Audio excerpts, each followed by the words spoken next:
राहुल गांधी ने आज प्रधानमंत्री नरेंद्र मोदी पर सीधा हमला बोलते हुए कहा, मोदी जी कहते हैं मेरी 56 इंच की छाती है, लेकिन छाती से कुछ नहीं होता, दम होना चाहिए। राहुल ने कहा कि गांधी जी के पास 56 इंच की छाती नहीं थी, लेकिन उनमें हिम्मत थी कि उन्होंने अंग्रेजों को देश से बाहर निकाल दिया। उन्होंने तंज कसते हुए कहा कि कुछ लोगों की छाती तो 56 इंच की है, लेकिन हिम्मत बिल्कुल नहीं। दोस्तों, राहुल गांधी की ये बात आज पूरे देश में चर्चा का विषय बन चुकी है। अब बढ़ते हैं दूसरी बड़ी खबर की ओर। बिहार में अमित शाह के बयान पर मचा घमासान। अमित शाह ने कहा कि हम बिहार में कंपनियां तो ला सकते हैं, लेकिन यहाँ जमीन नहीं है। इस पर राहुल गांधी ने पलटवार करते हुए कहा कि जब अडानी अंबानी को जमीन देनी होती है तो जमीन मिल जाती है, लेकिन जब किसान या नौजवान रोजगार की बात करता है तो जमीन नहीं मिलती। राहुल ने सवाल उठाया, क्या बिहार की जमीन सिर्फ अडानी के लिए है? बिहार की जनता भी अब यह सवाल पूछ रही है। तीसरी खबर भी बिहार से ही है। अमित शाह के भाषण पर तेजस्वी यादव ने जोरदार जवाब दिया। अमित शाह ने कहा था कि तेजस्वी यादव को सबक सिखाया जाएगा। इस पर तेजस्वी बोले, बिहार किसी से डरता नहीं है, एक बिहारी सब पर भारी। उन्होंने कहा कि बीजेपी बिहार को धमकियों से नहीं, रोजगार से जीते।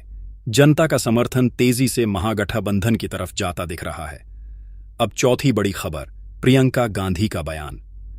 प्रियंका गांधी ने कहा कि अब बिहार के विकास को कोई नहीं रोक सकता।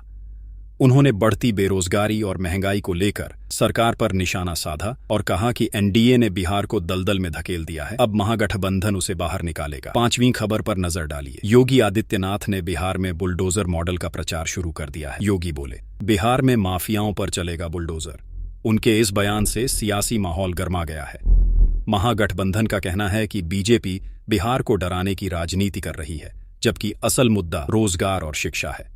छठी खबर में फिर राहुल गांधी का बड़ा बयान। उन्होंने कहा कि जब आप सोशल मीडिया पर रील देखते हैं, पैसा सीधा मुकेश अंबानी की जेब में जाता है। राहुल ने कहा कि महागठबंधन की सरकार बनने पर मुकेश सहनी को उप मुख्यमंत्री बनाया जाएगा। उनका यह बयान बिहार की राजनीति में नई हलचल पैदा कर गया है। सातवीं खबर, पश्चिम बंगाल के वीरभूम इलाके में अफरा तफरी। डर के माहौल में लोग बैंक खाते खाली कर रहे हैं। इलाम बाजार थाना क्षेत्र के कई गांवों में तनाव की स्थिति बनी हुई है। लोग अपनी जमा पूंजी निकालकर घरों में रख रहे हैं। आठवीं खबर, केंद्रीय मंत्री हरदीप सिंह पुरी ने कांग्रेस पर तीखा हमला बोला। उन्होंने कहा कि 1984 के सिख विरोधी दंगे आजाद भारत का सबसे बड़ा काला धब्बा है। उन्होंने आरोप लगाया कि कांग्रेस नेताओं ने उस समय दंगों का नेतृत्व किया था और सिखों की पहचान के लिए मतदाता सूचियों का इस्तेमाल किया गया।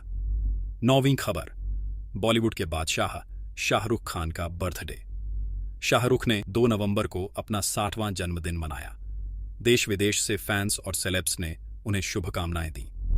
फिल्म दिलवाले दुल्हनिया ले जाएंगे के कुलजीत यानी परमीत सेठी ने कहा कि शाहरुख आज भी वही मेहनती और प्यारे इंसान हैं जैसे पहले थे। अब 10वीं और दुख भरी खबर, राजस्थान के जोधपुर में दर्दनाक सड़क हादसा। एक टेम्पो ट्रैवलर खड़े ट्रक से टकरा गया, जिसमें 15 लोगों की मौके पर मौत हो गई। मृतक बीकानेर के कोलायत मंदिर से लौट रहे थे। पूरे इलाके में शोक की लहर है।